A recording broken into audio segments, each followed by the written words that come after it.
So in the spirit of not just talking about it, but being about it too, I'm very fortunate to have 5 people here who are going to join me on the stage to let us in a bit more on what they see, what they've been building. And each of them is going to share a provocative vision for the future of education. I'm going to turn it over to the first of our speakers. And since students must be co-builders of the future of what we build, and not just recipients of it, we're going to kick off our talks with one of our student leaders. And I hope that you will all give a warm welcome to Azeemah, a senior at A-Leaf Early College High School in Houston, and an advocate for stronger student power schools. Welcome, Azeemah.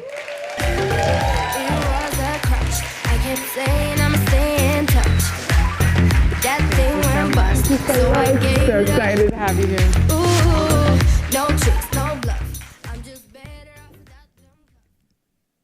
Good morning, everyone. Thank you. My name is Azeemah Sadiq, and I'm a senior at A-Leaf Early College High School in Houston, Texas. Tomorrow, I'm going to be graduating with my associate's degree in science.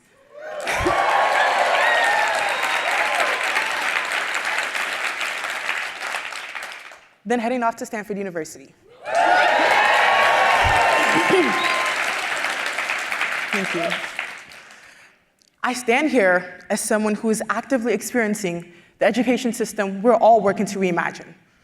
Students like me are often included in the conversation as subjects, but not as partners. Real changes cannot fully take shape without students being meaningfully involved. So today, I want to offer a vision of what schools can feel like when learning is real, personal, and connected to our lives. For a long time, learning felt like something I did just to complete an assignment. That started to change during my sophomore year in an English class. We were asked to analyze song lyrics, and at first it felt routine, just another grade, just another assignment. But this time, I chose a song I'd been listening to constantly during a time when I was struggling mentally. And for the first time, the work didn't feel distant. It felt personal. As I began analyzing the lyrics more closely, I noticed a pattern, themes of isolation, emotional numbness, escape. And it wasn't just that song. It was in so many of the songs that my friends and I listened to and consume every single day. I found myself going back and forth between the lyrics and research on adolescent mental health, connecting what I was learning in the classroom to what I was seeing in my own life and the lives around me. That's when the project stopped feeling like an assignment. And it didn't just end there. That experience pushed me to take action outside of the classroom. With the help of my friends and a local nonprofit, I organized a mental health awareness workshop in my community, focused on breaking stigma and creating space for honest, open dialogue. Thank you. I remember standing nervously in a room full of students, not knowing what would unfold. And at first, it was quiet. But gradually, students started speaking. They shared experiences with stress, anxiety, burnout, and the quiet weight of feeling overwhelmed. Things that we carry every day, but don't always say out loud. What started off as a presentation became a real conversation. And I think that reflects something many schools are missing: intentional spaces for students to openly discuss emotional dysregulation, stress, identity, mental health, and the pressure that we quietly navigate every day. When schools aren't listening to students, these are the conversations that we're having and the realities that we're having to carry on our own. My project helped me understand something I was going through. It connected me to others, and it gave me the confidence to create something that made a difference in my community. Today, I am a part of a larger movement of young people across the country who are advocating for a better future for education. I serve on my district's Superintendent Youth Advisory Council, and I'm actively involved in student-led organizations like Students Engaged in Advancing Texas and Student Action Network for Equity. Through these experiences, I've advocated for intellectual freedom and for students to see themselves reflected in the curriculum and literature that they're being taught in schools, while also working to expand college and career readiness resources for students in my community, ALEAF. I've seen how student voices can actually shape decisions when we're invited into the process. That's what's possible when students are treated as partners. Imagine if more students had that experience. Imagine classrooms where students have the space to explore what matters to them, where learning connects to real challenges in their communities, and where students are not just partners or participants in schools, but partners in shaping it. So when I think about the future of education, I know that it's within reach, but only if students are included in building it. My ask today is simple. Build with us and not for us. Create classrooms where curiosity is encouraged, where intellectual freedom is protected, and where every student feels seen, heard, and prepared for their future. Because when students are trusted partners in education, there's no limit to what we can build together. Thank you.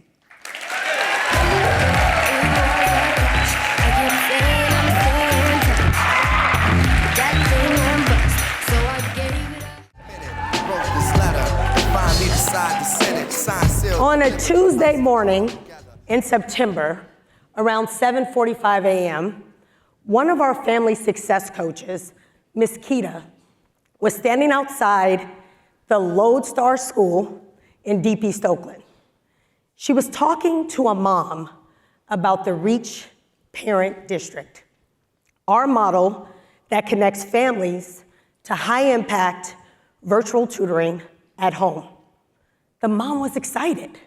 She enrolled her 4th grade daughter and 7th grade son on the spot. As Kita was walking away, the mom stopped her and said, "I have a 21-year-old nephew who can't read. Can I enroll him?" Our model serves students from TK through 8th grade. So Kita had a decision to make. Kita grew up in Deep East Oakland. She raised 4 children. She's now a grandmother. No was not an option for her. So she turned back and said, "Girl, sign them up. We'll figure it out." Our 21-year-old Danielle actually started quickly, but staying consistent, that's the hard part, until it became a family affair. All of them sitting together, logging on, learning at the same time.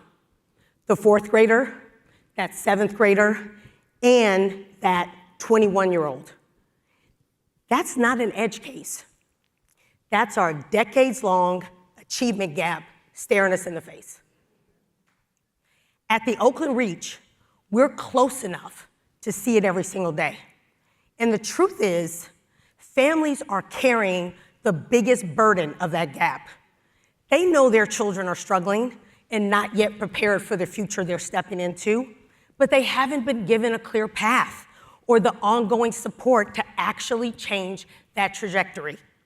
That's why we built the Reach Parent District, to make the kind of support privileged families have always had accessible to every family. And we're now seeing this take hold, not just in Oakland, but with families across the country, from Oakland, California to Rochester, New York, who are facing the same reality. This year, school systems introduced the Reach Parent District to over 5,500 learners and their families. We're seeing a level of urgency that we haven't seen before, because too many students were already struggling before COVID and never fully recovered after it. And too many are still entering school already behind their more privileged peers. Many are at risk of never stepping into a future of their own design. Let me show you who we're talking about. This is who we serve. 40% of our learners have IEPs, 18% are multilingual, 83% are Black and brown, and 94% are low income. But these families, they now have access to high-impact, AI-powered, self-paced tutoring providers that we certify, like Amira for literacy and Zern for math, and a family success coach, a mama, an abuelita, a sister, a tia, someone who knows their name and understands their lived experience. Our coaches stay close to families, checking in, solving problems, celebrating wins, and helping students stay on track. Everything we build at Reach, we build with families, not for them, not around them, with them. Access, encouragement, learning, support, it all starts in the home. We build on that foundation in households and then connect it powerfully to what happens in schools. If we want to prepare young people for the future, we have to build from that truth. We have to design solutions that meet families where they are now and equip them for where they're going. Otherwise, we will keep asking schools to solve a problem they can't solve alone. And if we get this right, learning won't stop at the school door. Families will have a clear supported path, and schools will have true partners at home. When we support families at home, 3 things happen for their children. They build agency, they show up differently at school, and they accelerate. Think about that family in Deep East Oakland, a 4th grader, a 7th grader, and our 21-year-old. That 21-year-old who couldn't read is now logging on his own, and his cousins are sitting right next to him doing the same. So whatever you're building, ask yourself, does it reach the home? And who are you leaving behind if it doesn't? The 4th grader, the 7th grader, or the 21-year-old who was never given another path? And when we do, we won't just improve schools, we'll change what's possible for families and the lives their children get to design for themselves. Thank you.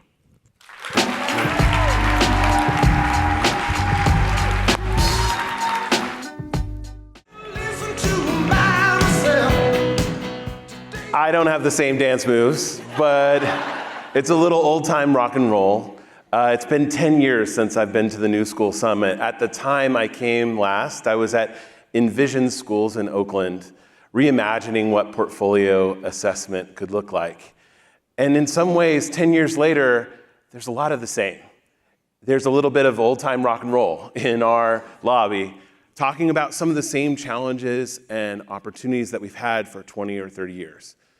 But I'm more optimistic than ever that finally the tools and solutions are intersecting with the needs that we've seen in schools for decades.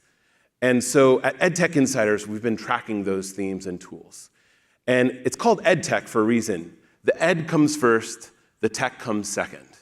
And now there's an opportunity with building what's next. It used to be they build what's next. Now it is you build what's next.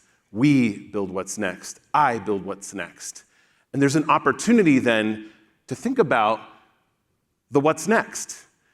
If we're going to rebuild the exact same systems that we've had, we're going to have the exact same outcomes. And so 3 ways that tech people think about what's next provide a framework for us to think about what we're building next. So I'm going to use some tech tools here and then apply them to education. So tech people are asking, what's the new stack?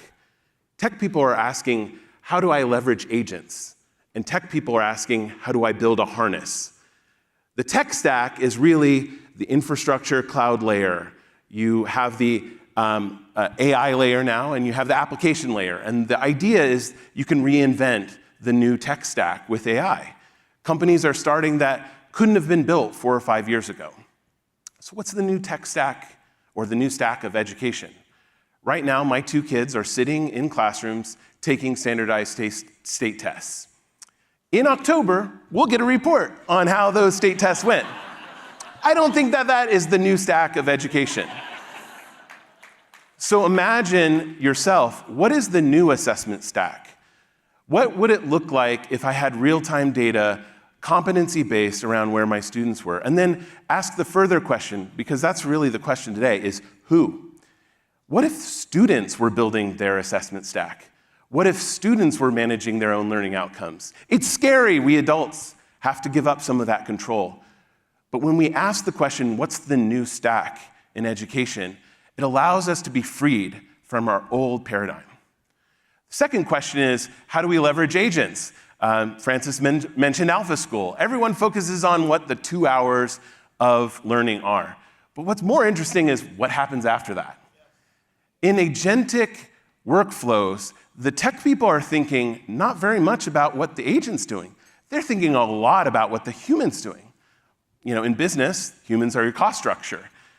It's also, that's the area where you can have leverage or differentiation. And so we talk about agency or agents around empowering students. And I think there's a really interesting intersection here where we can really think, what's the most human part of education? And how do we create agents, but humans that can do only what humans can do? So if you have a new stack and you're really focused on humans as agents of their own learning and teaching, then the question is harness. So in tech speak, harness is really how you constrain a model and how you build around knowledge and context so that it can serve your purpose. So you have these large generalized models, and then you build a harness around it. And in law or in finance, it is more accurate or more competent. With our kids, that's what we're doing. We're building a harness for them to take all of these tools and harness its power to reach their full potential. Now, what's scary about that is that to build a harness, it's all test and iterate and test and iterate. And so when I think about what school looks like when we change the who can build and we think about what's next, how might we reimagine our stack, reimagine who the agents are, and think about how to harness the full potential of our young people? Thank you so much. 14 years ago, in my first school that I built, I had a student experience that I'll never forget. Gemma was this brilliant student, and she had this great light about her. But during her senior year, her grades started to crumble, and she no longer qualified to graduate at our school. And I remember my staff telling me that we should hold her diploma because she didn't meet the seat time requirements, and she didn't finish all of her assignments. But what we did know was that she was out in the world building a virtual reality company. And so I had this big pit in my stomach when I had to call her mom and let her know that she couldn't walk across that stage. A couple months later, someone handed me a copy of 17 magazine. And there was Gemma on the cover with Michelle Obama being celebrated for what she built. The school I built called her a failure. The world was calling her a pioneer. And that's when I realized that my job as an educational entrepreneur is not to help students succeed in a broken system.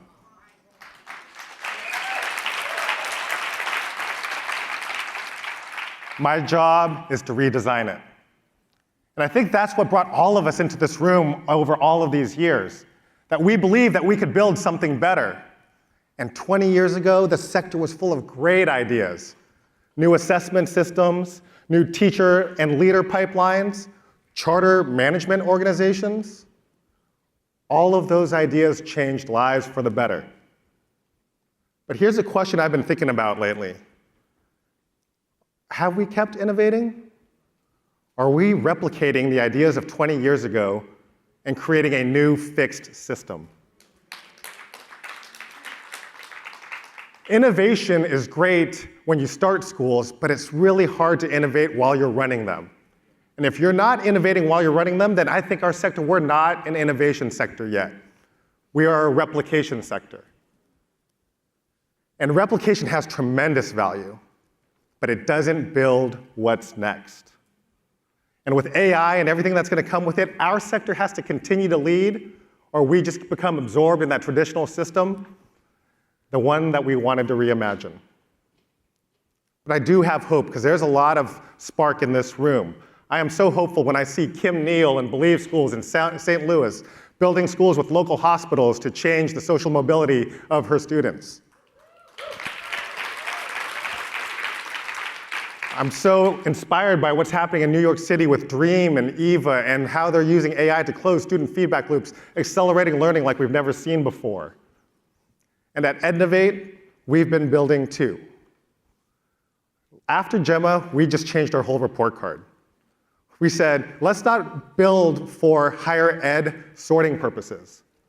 Let's build to help our students find themselves, get to know themselves, and think about their careers and their future. When our attendance started to drop because our students were afraid to come because of bullying, anxiety, or fear of immigration, we built Ednovate Virtual Academy so that our students can stay connected and still continue the learning. And when we lost a parent and a student and a staff member to mental health issues, we created OpenSeat, a mental health telehealth platform so our students can get access to care whenever they need it.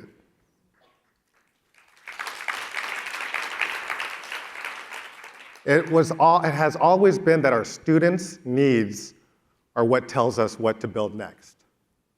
The student is the vision. And that leads me to my last story that I want to share with you. A few years later, I met a student named Dahlia.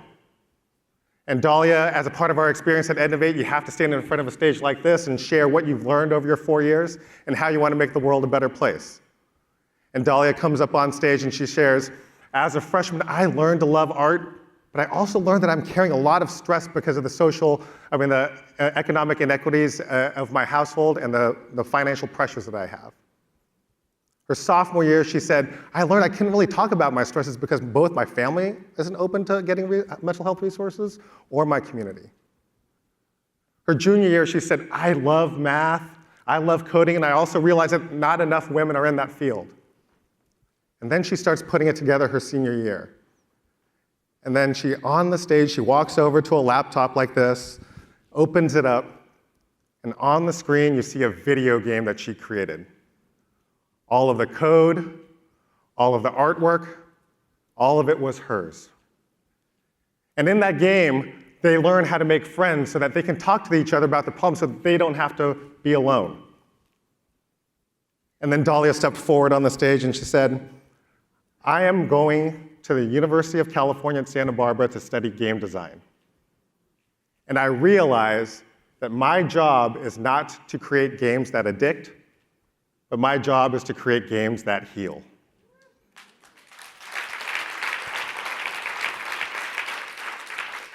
At Ednovate, this is what schools should do. Don't just get the test scores, don't just get them into college, but get them to understand themselves.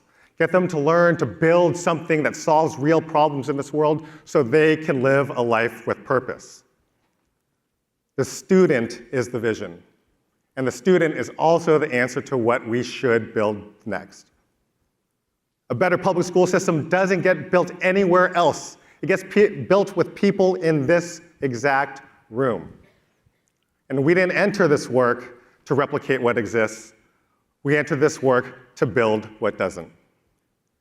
And somewhere in our schools right now, there's a student whose genius your systems fail to see.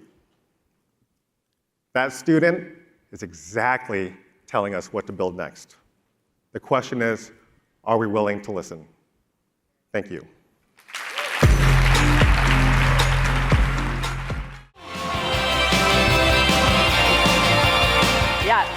As a Jersey girl, I felt like I had to go with Bruce. Good morning. I'm excited to be here with you all and honored to be in this amazing company. For the last 4 years at LearnerStudio, we've asked leaders to zero in on this focal question. What do young people need to be inspired and prepared to flourish in the age of AI as individuals, in careers, and for democracy? And you'll often hear us talk about the 3 horizons of systems change, and I am going to talk about systems change, but today I'm going to focus in on the question, are we ready to work together to re-architect the system to give flourishing to all our young people? So So let's get more specific. Right now, as you've heard from others and you've experienced yourself, most of our schools and systems prevent or penalize the kind of agency, curiosity, and sustained attention our kids need to develop the discernment and the critical thinking they need for the age of AI. So let's get personal here for a minute. These are my two kids, Grace and Joy. And I'm going to talk about Grace. She's a senior in high school. She volunteers at a food pantry. She serves on a local nonprofit board. She has a part-time job teaching kids to swim. None of the durable skills she develops in that experiential learning gets credited on her transcript. In 8th grade, she came to me and said, I found this program. I could take off the month of May and go write a whole novel. Can I do it? Talked about it, said sure. Went to the district. No, we'll give you incompletes on her transcript. And they held her transcript hostage and wanted her butt in that seat for the month of May. They couldn't enable her agency, and they didn't have a way to let her demonstrate mastery. As a junior, she came to me last year and said, Mom, I really want to read whole books, but I'm supposed to take AP language, and they give us excerpts. Can I take a regular literature class so that I can read whole books? And I had literally that same week read an article that you all probably saw that said kids are arriving in college unable to sustain their attention to read a whole book. So we said yes. But the reality is, the UC college admissions algorithm penalized her for that. I want every parent and caregiver in this room to think for a minute about the things that you do to enable flourishing in your own kids. When I ask parents this, sometimes school stuff comes up, my kid's going to Nueva, or I moved to be near this charter school, or my amazing district school does this.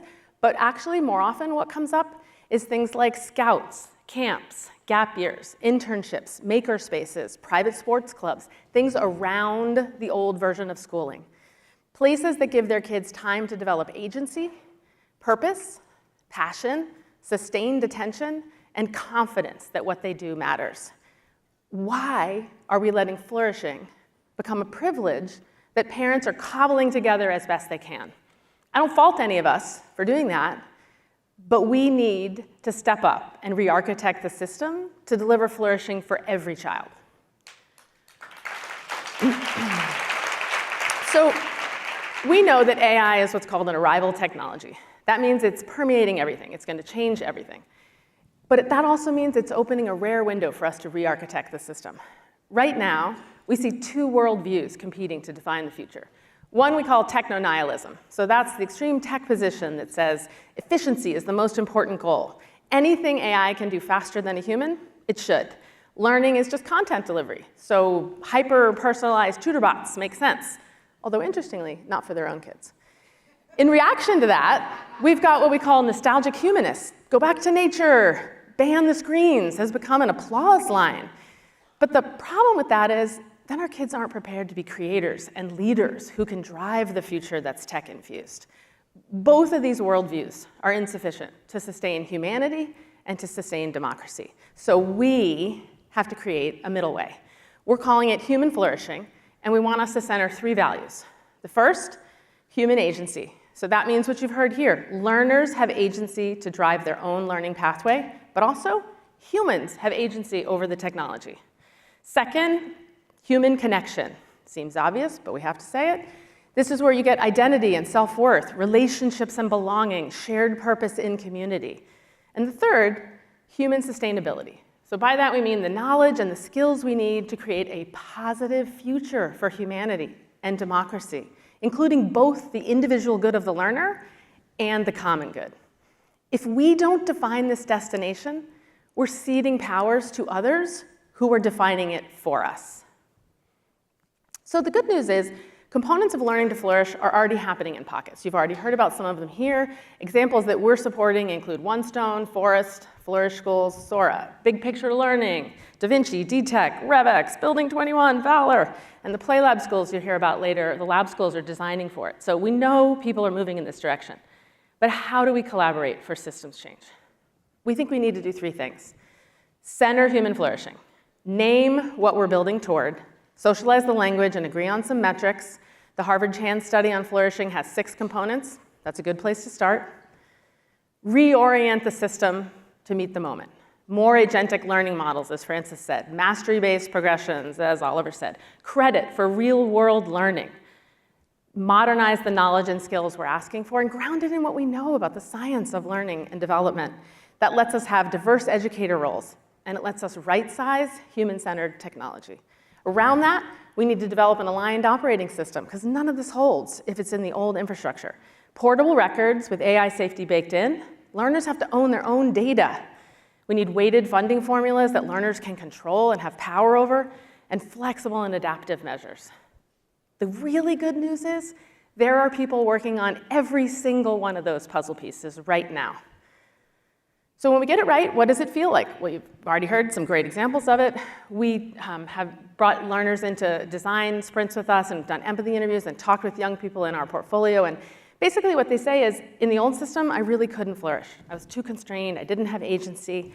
But in this new way of learning, the Horizon 3 agentic learning, I know I can do great things. I know I can choose to push myself, and I can do hard things and succeed.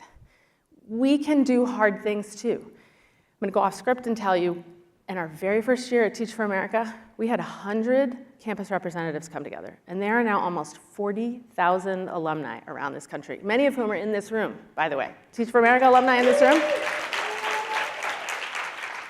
And in our very first NewSchools Summit at Coverly Auditorium, we had 100 leaders.